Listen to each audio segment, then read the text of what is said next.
Welcome to episode 83 of Sharing Life Lessons. This is season 9. We are one spirit, one soul, one world, and together we are creating a library of stories and life lessons. I am your host Hamidah, and I want to bring you stories because stories matter, stories inspire, stories teach, and stories heal. Listeners, astonishingly, this is the last episode of 2021. I don't know how to feel about this year. Some parts of it went too fast and some too slow.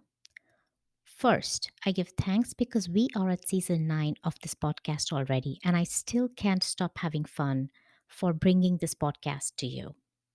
I also give thanks because this is the most we all have spent as a family together in many years, because for a big chunk of 2021, we were all studying and working from home.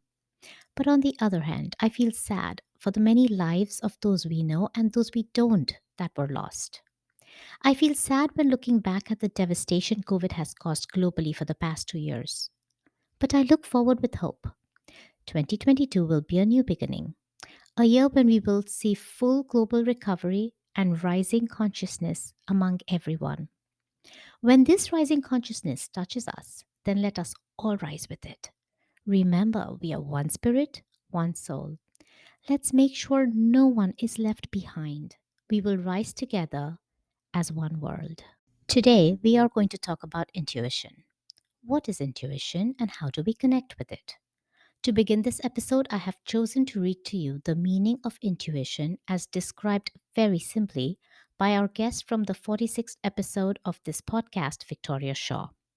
She defines intuition as intuition is that sense of knowing that we all have, that you don't know it in your brain. You don't know how you know it. It's not logical, it's not rational. It's not something you learned in school, but it's that visceral sense of knowing that is always right. It is always right. Your intuition is your connection back to your soul. I have not heard a better definition of intuition than this one. Now, over to introducing our guest for today. She's a writer, podcast host, and intuitive coach. Her hope in sharing her story is that those who find it will feel less alone in their experience, which is the very essence of this podcast. Everyone, join me in welcoming Kim Kogane. Kim, welcome to Sharing Life Lessons. Thank you so much for being a guest on the show. I am so glad we got connected. Thank you so much for having me. I am so excited to be here today and chat with you. And we're going to be talking about my favorite topic, which is intuition. I've had a couple other guests, but more in the 5th season. So we haven't spoken about this topic in at least 30 episodes. And I'm glad we're doing it now because A, we need reinforcement, and B, it's a different perspective. It's always nice to talk to people with different perspectives on how to get to the same place because you never know what method makes people comfortable. Definitely. And I think we're in a time right now where it is really important to turn inward and reconnect with that wisdom that lies within us. As with technology, we just have so much access to information. It can be easy to get kind of caught up in the current of that. And so I think it's really beautiful to be able to turn inward and to find those answers from within first. I agree. Kim, can you start us off by telling us something about yourself, please? Sure. I'm Kim. I live in Seattle, Washington with my dog, Cauchy, and I am a podcast host, a writer, and an intuition coach. And for the listeners, the link to Kim's podcast will be in the show notes in case you like what she's saying and you want to hear more about it. So, Kim, tell us your story. We're looking forward to hearing your story. Yeah. Oh my gosh. So, a really big shift happened for me in 2020. It started in March 2020 when we all had to stay home and the world kind of shut down for a bit. And at the time, I was running a jewelry company that I had started 10 years prior. I had a team, I had 2 retail stores. We made all of the jewelry here in Seattle, and I had to just hit pause on all of that because it wasn't safe for us to continue working. During that time, what I realized was that really I was tired and I was burnt out and I wasn't in love with what I was doing anymore. And so randomly, I had signed up for this course in August that was about how to use your intuition in business. And I was really curious because the person running the course was like very flowy. She just, if something isn't working, she just drops it immediately. And my mind was like, how does it work? Like, you can't have a business and also be in flow and connected to your intuition. So I signed up for this course, and over those 2 weeks, I came to the realization that it was time to let go of my company completely. Mm. So I made that choice. Did you sell it or did you liquidate it? I liquidated it. I immediately let my team go. I kept one person on, and we started shutting everything down, selling through all the products, selling all the furniture. And I spent the rest of 2020 doing that. Was that emotionally rough for you? Oh my gosh, it was so hard because that company that I made, that was my dream. I built it from nothing. And it was so devastating to realize that I had fallen out of love with it, that it was no longer my passion. And my whole identity, who I was tied up in this business. I only knew myself as Kim, the jewelry business owner. And so it was more than just closing a business. It was letting go of this really important thing in my life that I truly loved. It was letting go of my income. It was letting go of my identity and how I showed up in the world. And it was really hard. I'm still kind of grieving it even a year later. After I made that decision in August of 2020, that same person was offering this program, and it was called Inner Voice Facilitator Training. And basically, what it was like a coaching program where you learn how to hold space for people so that they can talk to their intuition. Hmm. The training for that was really interesting because it was pretty straightforward. Those sessions are not complicated. And it was really just learning how to connect to my intuition and let my intuition speak to me, and learning what that felt like and learning how to allow that and kind of follow those little nudges. Do you now do that as a practice, not for yourself, but professionally? Do you do that? I do, yeah. It's something that I want to do more. I'm one of those people who likes to do all different kinds of things. I do that, and I find it just to be so valuable, and like I get a lot out of those sessions. There's actually a podcast episode that I did for my podcast where I did one of those inner voice sessions as a full episode. So if you're curious about what they are like, you can visit that and listen to it. But I think there's just this beautiful grounding that happens for both people, both the facilitator and the one who's witnessing their own wisdom. And it's unlike anything I've ever experienced. Kim, I want to ask you, getting back to the basics, Yeah. why is it important to get to know your intuition and listen to it? Yeah. I think from when we're children, we have natural instincts and we naturally kind of follow those little nudges of what we want to do. And as we get older, we start to maybe feel pressured by what other people want from us, whether it's our parents or our peers or teachers. And we start to lose that connection and we start to question ourselves. And at the core of intuition work, it's really about self trust. And, do I trust myself to follow those nudges? So ultimately, we're in a world where people are just telling you all the things that you could do, all the things of how to be successful, but ultimately, only you know what's best for you. And so I think with intuition work, that's really just reinforcing that idea that you have all of the tools and all of the wisdom that you need already. You don't need anyone else to tell you how to be successful in this world. You already know. And it's just about taking a moment to pause and really listen to what you're already feeling inside your body. So, to those who are listening to this and saying, but I've tried and I don't think I can connect with my intuition, how do I do that? What am I looking for? What am I listening for?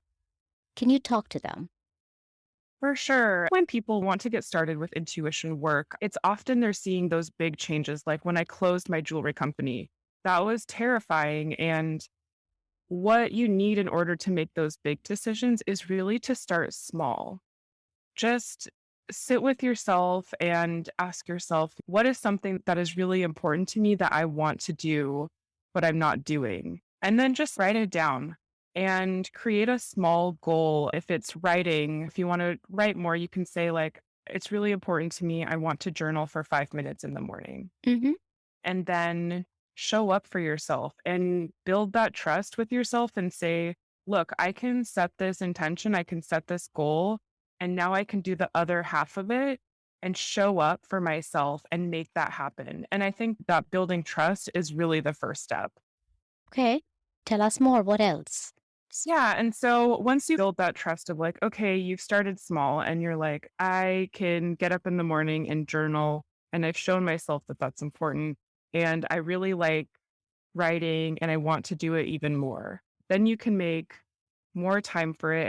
With intuition, there are many ways that you can connect. Like it doesn't have to be through words. You don't have to let your intuition speak to you through words necessarily. It can be like a body sensation. If you are talking to someone and they have an idea and you start to feel those tingles in your body, Mm-hmm. or you just get really excited for no reason, those are all little nudges. So when we can take the time to slow down a little bit and self-reflect, we can start to see that intuition magic is really all around us all of the time. But sometimes we just don't notice it. I like what you're saying. And that brings me to the next question. How do you know what you are feeling / listening is really you talking to yourself or your intuition talking to you? Oh, that's such a good question. I think for me, I always know it's my intuition because it surprises me. It's something that my mind never would have thought of. And that's what I say, oh, where is that coming from? That is not normally how I think, but it's a great idea. So definitely let's try and see where this goes. Exactly. So that it's that moment of like, I don't know why I'm feeling this way, but I have to just see where it goes. Intuition will talk to you from within, but do you look for signs from the universe? Is that something that also adds to your usage of intuition? Yeah, definitely. So what I love about the intuition is it really will show up in any way that you ask it to. So if you're asking for a sign, I would encourage listeners to be specific. Like for me, I love seeing aligned numbers. So like when it's 1111, or I see like 444, or I always when I'm going on a walk with my dog, I'll look at house numbers, and when I can see like 2222, it just makes me so happy. So I always set that intention, and I know that when those numbers show up, that's my intuition speaking to me, just being like, hey, I see you, or like, we're still here. So I would really encourage you to, if you're wanting signs, like outward signs, to think about what you want those to be and like be specific. It could be like a color, like I want to see the color red. It could be numbers. It could be an animal or a type of flower. Hmm. Is there any other tools that you can tell us about that we can use? I know you mentioned journaling. Do you use anything else or recommend anything else? Definitely writing is number one for me. I journal and then it'll come through. I think you can use tools like a tarot card deck or an oracle deck. That's a really fun way to get to know your intuition. I think even just pausing, sometimes I'll just sit and I'll turn on some very peaceful music or nature sounds, and just anything that you can do that puts you in a place of feeling calm. Mm-hmm. So whatever you find, sometimes it could be through movement. I felt that when I'm doing yoga. It can be when you're out on a walk. I would say just whatever brings you peace and calm. That is a great way to foster that connection. And I will say that a lot of times people's intuition will speak to them in imagery. Like if you close your eyes and you see a certain color or you get an image, a lot of times my intuition will speak to me through feeling. So I'll close my eyes, maybe put on some nice ocean sounds, and then I'll just get like an internal wave of emotion. Could be happiness, could be feeling that grief. And sometimes it'll bring up like a memory, like from childhood or something that happened earlier in my week. So let's talk about interpretation of intuition. You just said that when you're sitting, you may just feel happy Hmm. or sad or grief or memory of a childhood. How is all of that interpretable into action?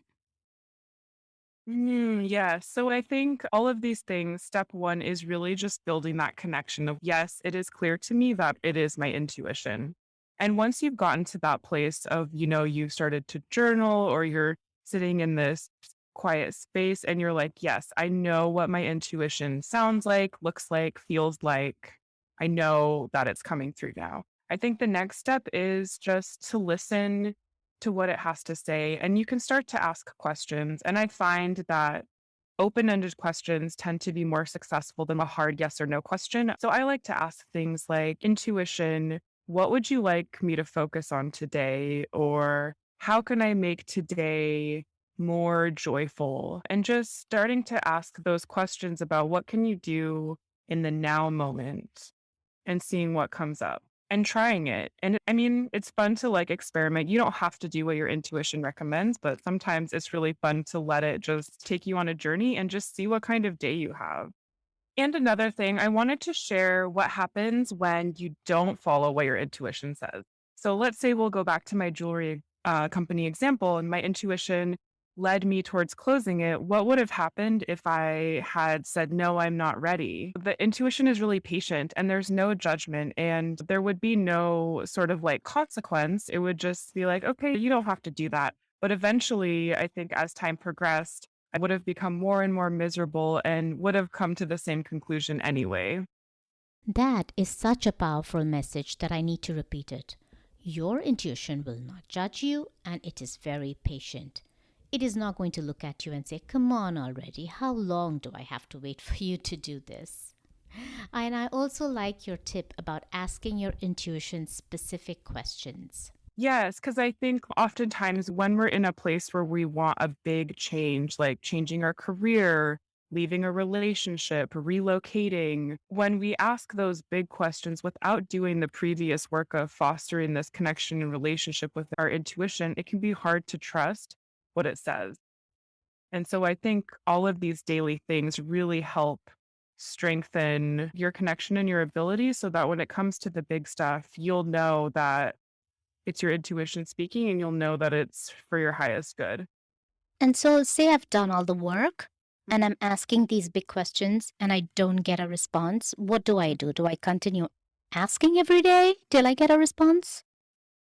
Yeah, I think oftentimes when you don't get a response, it might be that your mind isn't ready to hear it. There's something that's blocking. So I would sit with myself and ask, okay, am I afraid of hearing the answer? And if I am, what about it feels scary? Mm. And see what comes up and really see what you can do to create that safety for your mind or release any fears that you might have and just continue asking because when the time is right, your intuition will tell you the answer. I love that. Kim, is there any final message, final tools for the listeners, anything that we haven't covered or I haven't asked? Yeah, I think I just really want to reinforce that you already have all of the tools that you need. I think it's just a bonus to have someone like me hold space for you or to give you the tools, but like truly, you know what to do. You can feel it in your body and just trust that. I like that final message. Kim, thank you so much for being on the show and sharing your knowledge about intuition and your life lessons. Thank you so much for having me. Listeners, I hope you enjoyed listening to my discussion with Kim as much as I enjoyed having it. I could go on and on about this topic because the more we learn about it, the easier it is to connect with our intuition. A reminder, the link to Kim's podcast is in the show notes. As always, here are my key takeaways from my discussion with Kim, our guest for the 83rd episode of Sharing Life Lessons. 1. When people want to get started with intuition work, the idea is to start small. Sit with yourself and ask yourself, what is something that is really important to me that I want to do? And then write it down and create a small written goal for yourself. And then Show up for yourself and build that trust with yourself. Building that self trust is really the first step. 2. Intuition can speak to us in many ways and not just through words necessarily. It could be through body sensations, in our writing, while meditating, or through signs in nature. Intuition magic is all around us all the time, but sometimes we just don't notice. And lastly, once you have made the connection with your intuition, remember to ask it questions for anything you are searching an answer for. Also, know that our intuition is patient and will not judge. So go ahead and really have fun with it. I know I do. With that, I want to wish my listeners a very happy new year from me and my family. May 2022 be the year of change for the better. May we not only go beyond COVID, but also jump over the threshold of change, walking together towards peace and love. Remember, we are one spirit, one soul, one world. This brings us to the end of this episode, and I sign off for 2021. I will bring you the next episode of Sharing Life Lessons next Wednesday. Until then, be happy, be safe, and be blessed.